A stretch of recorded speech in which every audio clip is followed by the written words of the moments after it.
Salut et bienvenue dans cette nouvelle vidéo où aujourd'hui nous allons apprendre à installer en local WordPress.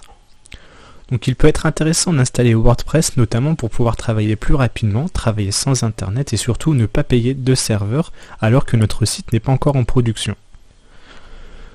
Donc ce que vous allez commencer par faire, c'est installer votre environnement de travail. Donc là on va commencer par télécharger par exemple sur Windows WAMP Server. Donc pour installer WAMP Server, c'est très simple, vous allez juste ici, vous choisissez la version de WAMP qui correspond à votre système, donc là moi en l'occurrence c'est 64 bits, et ensuite vous avez juste à suivre la procédure d'installation. Donc bien souvent vous faites juste suivant, suivant, suivant, et WAMP est installé. Maintenant que WAMP est installé, vous avez ici donc le petit WAMP qui s'allume. Donc là il doit être en vert, si tout est en vert c'est que tout est parfait. Sinon, vous devez vérifier que votre port 80 est bien libre. Donc, souvent, c'est Skype qui peut prendre la place sur le port 80. Donc vous avez juste à éteindre Skype et vous pouvez relancer WAMP. Et comme ça, normalement, il devrait passer au vert. Maintenant que WAMP est installé, on va devoir télécharger WordPress.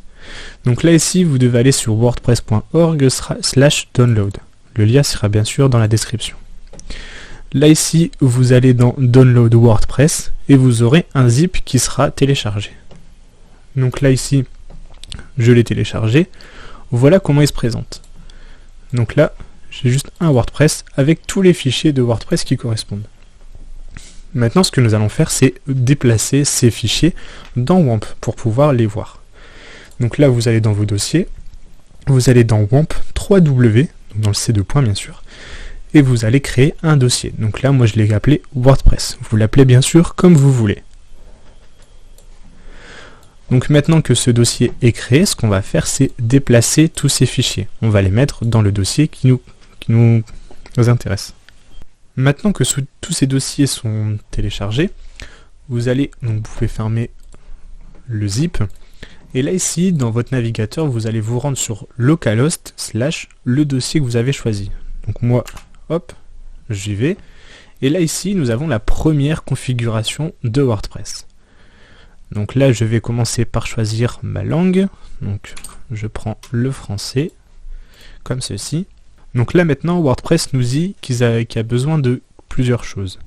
Donc il a besoin du nom de la base de données, de l'utilisateur MySQL, qui est proposé nativement avec WAMP, le mot de passe de l'utilisateur, et l'adresse à la base de données, le préfixe de la base de données.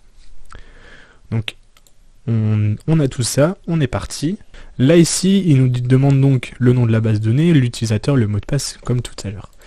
Donc là ici, on va aller donc sur phpMyAdmin. Donc pour faire ceci, c'est très simple, vous allez dans localhost / phpMyAdmin.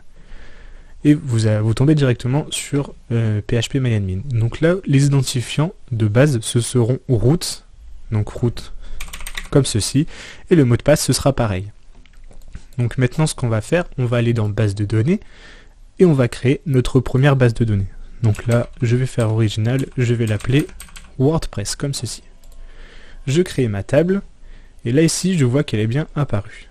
Donc là, je n'ai plus besoin de rien faire sur ma table, je retourne dans la configuration de WordPress, et je vais mettre les identifiants qui correspondent.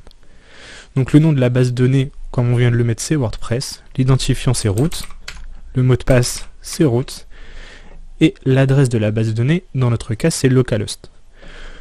Ensuite, on va choisir un préfixe de la table.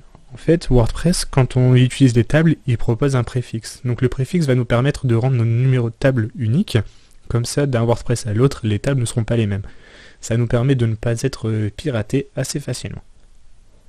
Donc là, je mets n'importe quoi et je valide. Donc maintenant que c'est validé, là, WordPress nous dit que l'installation est terminée.